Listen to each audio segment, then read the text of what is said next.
Ministers for industries کہہ رہے ہیں کہ ہم ریسٹرکچرنگ کر رہے ہیں، جبکہ سیکرٹری صاحب جو ہیں وہ چیئرمین سینٹ کمیٹی، وہ قائمہ کمیٹی سینٹ کی ہے، اس میں وہ کہہ رہے ہیں کہ ہم اس کو وائنڈ اپ کر رہے ہیں 2 ویکس کے اندر۔ گورنمنٹ اس محکمے کو بند کرے کہ جو گورنمنٹ اسے پیسے دیتی ہے۔ ہم تو اپنے جنریٹ سیلری خود کرتے ہیں، خود کماتے ہیں، خود کھاتے ہیں، گورنمنٹ کو تو ٹیکس دیتے ہیں۔ اگر بند کریں گے تو ہم لوگ کہاں جائیں گے؟ ہمارا ادارہ تو ایک منافع بخش ہے۔ اچانک یہ بند رومز میں فیصلہ کر لیا کہ اس ڈپارٹمنٹ کو بند کیا جائے، اور یہ اتنے سارے امپلائیز، ان کے بارے میں کچھ نہیں سوچا انہوں نے ابھی تک کہ یہ لوگ کدھر جائیں گے۔ اس وقت ہمارے ہزاروں کے تعداد میں ملازمین یہاں موجود ہے، ہمارے جائز مطالبات مانے نہیں جاتے، اور یوٹیلٹی اسٹور کے لیے جو انہوں نے اقدامات اٹھائے ہیں اور جو انہوں نے فیصلے کیے وہ واپس نہیں لیتے، تو اس تک ہم یہاں بیٹھے رہیں گے۔ شعیب نظامی صاحب، یہ ریسٹرکچرنگ ہو رہی ہے یا کمپلیٹ یہ محکمہ ختم، لوگوں کی نوکریاں ختم، جو کہ امپریشن مل رہا ہے؟ جی، جو انیشل جو تجویز تھی، جو 16 اگست کو اجلاس ہوا تھا، اس میں یہی فیصلہ ہوا تھا کہ ان کو 2 ہفتے کے اندر بند کرنے کے لیے تجاویز جو ہیں وہ فراہم کی جائیں۔ تو ان تجاویز پہ کام کیا جا رہا ہے۔ بعد میں جب وہ وزیر صنعت و پیداوار لاہور پہنچے اور یہ ایک ریئیکشن بھی دیکھا، تو انہوں نے یہ کہا کہ نہیں، ہم اس کو ریسٹرکچر کر رہے ہیں۔ وہ جو 2 ہفتے کی تجاویز تھیں وہ اسی بات کے اوپر تھی، اس کو بند کرتے ہیں۔ جی، جو آئی ایم ایف کا تو یہی کہنا ہے کہ آپ کوئی بھی ادارہ جو خسارے میں اس کو یا تو پرائیویٹائز کریں یا ختم کریں۔ اب چونکہ ان کو ضم کرنے تمام کے تمام اداروں کو، اور اس میں جو ہے کچھ ادارے شامل ہیں، اس میں بھی یہی اطلاعات ہیں کہ اس ادارے کو بند کیا جائے گا۔ ملازمین کو جو کانٹریکٹ پر ہیں ان کو شاید فارغ کیا جائے گا، اور جو رہ جائیں گے ان کو پھر مختلف اداروں کے اندر جو ہے خدمات کے لیے۔ اب یہ جو ملازمین ہیں وہ یہ آرگومنٹ پیش کر رہے ہیں کہ یہ ایک منافع بخش ادارہ ہے، سیلف سسٹینیبل ہے، ہم مینج کر رہے ہیں، تو کیوں حکومت ہمارے پیچھے پڑی ہے؟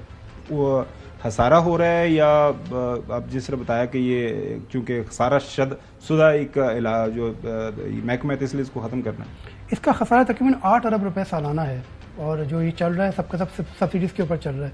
لیکن یہ ماڈرن ٹریڈ ہے نہیں۔ اب جو ہے دنیا بھر میں لوگ کالز کے اوپر جو ہے تمام کا تمام جو گروسری ہے وہ حاصل کر رہے ہیں، اور یہاں پر اب آپ وہاں جائیں، وہاں جا کے خریدیں، پھر اس کو یہ اتنی دور دور ایریاز کے اوپر ہیں کہ لوگوں کو اسپیشل جانا پڑتا ہے، کیونکہ اسٹور کی تعداد کم ہوتی جا رہی ہے۔ کچھ انہوں نے فرنچائز دی ہوئی ہیں، لیکن جو ماڈرن ٹریڈ ہے اس کے اندر یہ نہیں آ رہا۔ پھر جو کوالٹی آف اس کے اوپر بھی لوگوں کے اعتراضات ہیں۔ اس وقت ان کی حالت یہ ہے کہ زیادہ مہنگے ہو گئے عام مارکیٹ سے۔ عام مارکیٹ میں چینی یہاں 5 روپے مہنگی ہے، جو چائے کی پتی ہے وہ تقریباً 70 سے 80 روپے مہنگی ہے پر کے جی، کیونکہ مارکیٹ میں جو کمپٹیشن بھی آ گیا ہے۔ پھر جو ایرانی پروڈکٹس ہیں وہ آنے کی وجہ سے پاکستان میں ٹھیک ٹھاک جو ایک ڈفرینس ہے اوپن مارکیٹ کا اور ان اسٹورز کا، وہ ہو رہا ہے۔ وہ فرق جو ہے پھر لوگ جو ہے وہ اوپن مارکیٹ کی طرف جا رہے ہیں۔ پھر لوگوں کی حالت یہ ہوگی کہ لوگ ادھار کے اوپر چل رہے ہیں۔ لوگ جو پاکستان کی مڈل کلاس اور لوور مڈل کلاس ہے وہ ادھار کے اوپر چل رہی ہوتی ہے، یہاں چونکہ ایسی سہولت ملتی نہیں ہے۔ اچھا ندوی صاحب، یہ بتائیے گا کہ یہ جو ادارہ تھا، یاد ہوگا یہ پاکستان پیپلز پارٹی کی ایک برین ویو تھی، انہوں نے اس کو قائم کیا تھا۔ اگر دیکھا جائے پرائمریلی تو it's not a bad institution اگر اس کو اچھا طریقے سے مینج کیا جائے۔ اب ظاہر ہے حکومت کا فیصلہ ہے، آپ کی کیا رائے ہے؟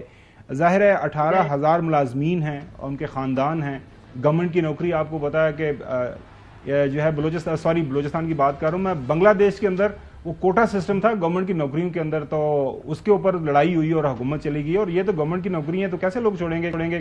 حل کیا سجیسٹ کرتے ہیں آپ؟ دیکھیں، یہ پاکستان کی سب سے بڑی ریٹیل چین ہے یوٹیلیٹی اسٹور، ایک بہت بڑی انڈسٹری بن سکتی ہے۔ آپ اس کو آؤٹ سورس کر دیں، میں ٹیک اوور کرنے کو تیار ہوں۔ آپ اس کو آؤٹ سورس کر دیں، آپ اس کو آؤٹ سورس کریں، آپ کا آٹومیٹک ایک بزنس ہے۔ آپ اگر اس کو کچھ دنوں کے لیے بھی بند کر دیں گے تو آپ کی جو کلائنٹ بیس ہے وہ ختم ہو جائے گی۔ آپ کا کلائنٹ اسٹیبلش ہے، آپ کی ریٹیل چین اسٹیبلش ہے، آپ اس کو امیڈیٹلی آؤٹ سورس کر دیں۔ پاکستان میں بہت سارے لوگ ایسے ہیں جو اس کو فوری طور پر ٹیک اوور کر سکتے ہیں زیرو لائبلٹی پہ، اور اس کو زیرو سے شروع کر سکتے ہیں، اور یہ آپ کے لوگ جو ان کی نوکریاں بھی ختم نہیں ہوں۔ جی حسن، آپ کیسے دیکھیں، ماڈرن لائنز کے اوپر چلانا چاہیں تو چل سکتا ہے۔ اس کے علاوہ اگر آپ دیکھیں تو جتنی بھی جیلیں ہیں اس ملک بھر میں، وہاں پر بھی جو قیدی سامان پرچیز کرتے ہیں وہ یوٹیلیٹی اسٹور سے لیتے ہیں، اور یہ بڑی سہولت ہے۔ جبکہ آپ کو معلوم ہے کہ جو اڈیالہ میں بھی، جی اڈیالہ میں بانی چیئرمین تحریک انصاف میں تو خیر دیسی مرغا تو باہر سے ہی آتا ہے، دیسی گھی بیچتا ہے یوٹیلیٹی اسٹور، میرے نہیں خیال کہ وہ سیل کرتے ہیں دیسی گھی۔ آپ کو پتا ہے عمران خان صاحب تو ایک بڑی شخصیت ہے نا جی، سابق وزیر اعظم ہیں، اور اب تو خیر وہ چانسلر بننے جا رہے ہیں، اڈیالہ کے بنتے ہیں یا آکسفورڈ کے بنتے ہیں، لیکن یہ ہے کہ چانسلر کا الیکشن بھی وہ کنٹیسٹ کر رہے ہیں، تو بڑے آدمی ہیں، ان کا تو کمپیریزن نہ کریں۔ بات جیلسی ہو جاتی ہے آپ کو، مطلب کیوں اب آپ ووٹ کے ذریعے چانسلر کا الیکشن لڑنا ہے؟